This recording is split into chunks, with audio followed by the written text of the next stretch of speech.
Hello guys, welcome back to my YouTube channel Harkumar blog. और मैं आज आपलोक देखाबले गई आसो हाजोर माधव मंदिर। तो ब्लॉग तेंते आमी भिडिओ आगबढ़ाई লৈ যাওঁ। और या ड्रेस पाति पिंधि लैसो, तो रेडी होइसो। और लगते मोर লগত যাব आमार या हालपति आछे, तो हालपतिও যাব, रेडी হৈ আছে। तो आमी आपनालोকক দেখুৱাবলৈ গৈ আছো। और र'दটো बहुत दिसे, तो र'द चाकचोन। এই ৰ'দৰ মাজে মাজে আমি যাম माधव मन्दिरলৈ। এয়া আমাৰ বাইকখন ৰেডি হৈ আছে, তো আমি যাম বৰ্তমান মাধৱ মন্দিৰত। আৰু এই আহিছে আমাৰ হালপতি, তো হালপতি বাইকখন চলাব। তো এটা ব্লগ। আৰু এইটো হৈছে ইহঁতৰ ঘৰটো, হালপতি ইহঁতৰ এইটো ঘৰ। আৰু এইখন বাইকতে আমি মাধৱ মন্দিৰ আৰু পুৱামক্কা যাম।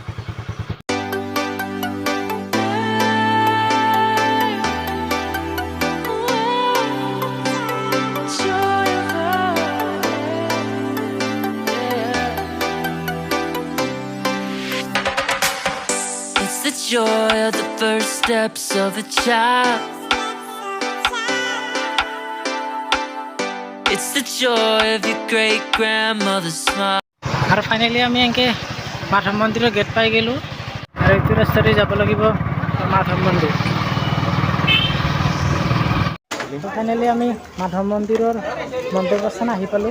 तो এইবিলাক ইয়াতে আপোনালোকে পূজা চূজাৰ বস্তু ইয়াতে ল'ব পাৰিব। সকলো ইয়াতে পায়। তো গাড়ী পাৰ্কিং চাৰ্কিং কৰিলে ইয়াতে কৰিব পাৰিব। তো আমাৰ বাইকখন পাৰ্কিং কৰি আছে ইয়াতে, তো সকলো পাব। আৰু আমি যাব লাগিব এইপিনেদি। তো বলকচোন আজি যিহেতু আমি মাধৱ মন্দিৰত যাম, অলপ কিবা লৈ যাব লাগিব। তুলসী হয়তো মালা চালা অলপ লৈ যাম। তো আমি যাই আছোঁ অলপ কিবা কিবি ল'বৰ কাৰণে। কি লওঁ? আৰু এইটো হৈছে বহুত ডাঙৰ পুখুৰী। তো পুখুৰীটোত কাছু চাছু বহুত আছে, কিন্তু আমি যাম তো একপাক ইফালেদি এনেকৈ ঘূৰি আহিম। তো ঘূৰি আহি আপোনালোকক দেখুৱাবৰ কাৰণে লৈ যাম। তো আপোনালোকে ইয়াতে আহিলে আহিব পাৰিব। তো হাজোৰ এইখিনি তীৰ্থনগৰী মাধৱ মন্দিৰ বুলি কয়। তো বহুত ধুনীয়া ঠাই। তো ময়ো আজি আহিলোঁ, চাই বহুত ভাল লাগিল। তো আপোনালোকক মই সকলো দেখুৱাৰ কাৰণে চেষ্টা কৰিম।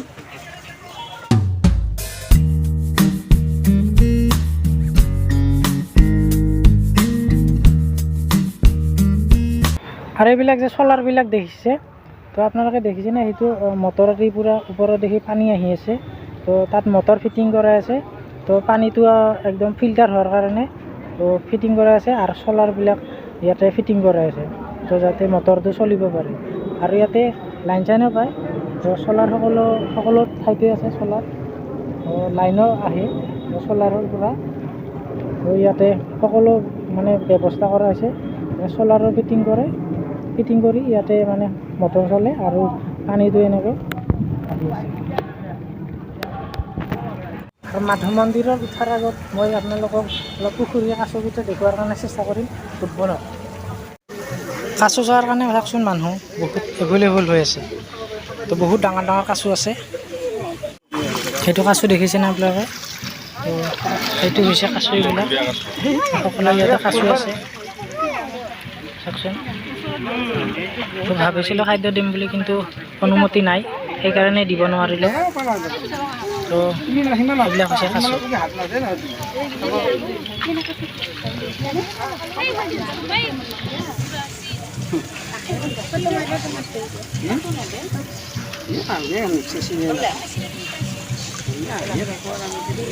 এইবাৰ মই যাম মাধৱ মন্দিৰত দেখুৱাবৰ কাৰণে। আমি যি কৰিকে মাধৱ মন্দিৰত যাম, তো ইয়াতে চেণ্ডেলবিলাক থৈ দিলোঁ। এইটো আছে চাওকচোন, কমেও 50-60 কিলোমান হ'ব। এইটো কাছুটো 50-60 কিলোমান হ'ব। এইটো হৈছে কাছুৰ পোৱালি।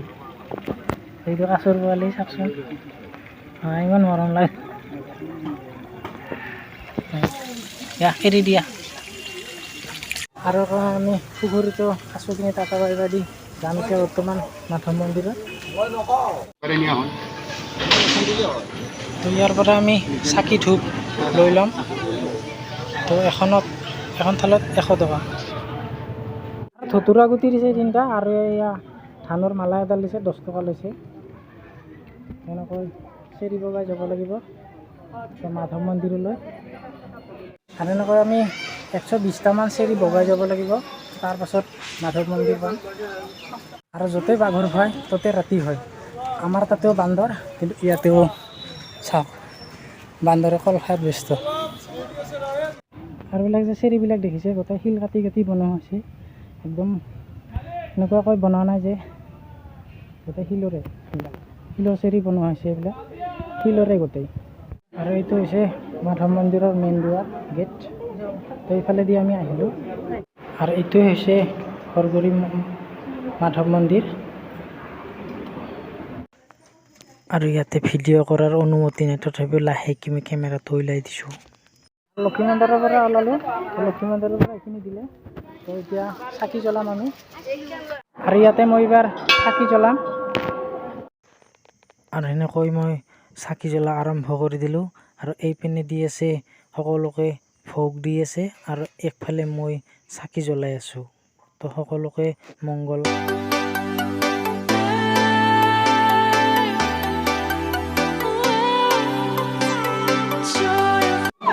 আৰু এনেকৈ মই চাকি তাকি দি আহি সকলো সমাপ্ত কৰিলোঁ। তো এতিয়া যাবলৈ গ'লোঁ। তো বহুত ভাল লাগিল আহি আছে শংকৰ মন্দিৰ, মাধৱ মন্দিৰ। আৰু এনেকৈ মই চাকি তাকি দি আহি সকলোতে পূজা অৰ্চনা অলপ দিলোঁ, সকলো মংগলৰ বাবে। আৰু এনেকৈ মই চাকি তাকি দি আহি সকলো সমাপ্ত কৰিলোঁ। আৰু এয়া আছিল আজিৰ মাধৱ মন্দিৰ। এতিয়া ঘৰলৈ যাবলৈ ল'লোঁ। এইটোৱে আছিল আজিৰ মাধৱ মন্দিৰ।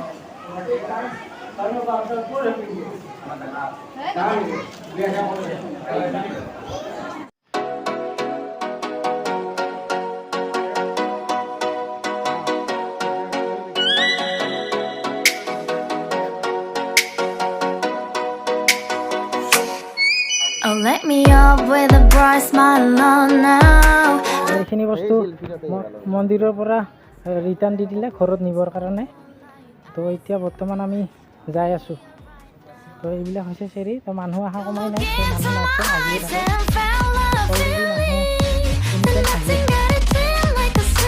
আৰু এনেকৈ আমি মাধৱ মন্দিৰৰ কাটা বাইবা দি যাবলৈ ওলালোঁ ঘৰলৈ।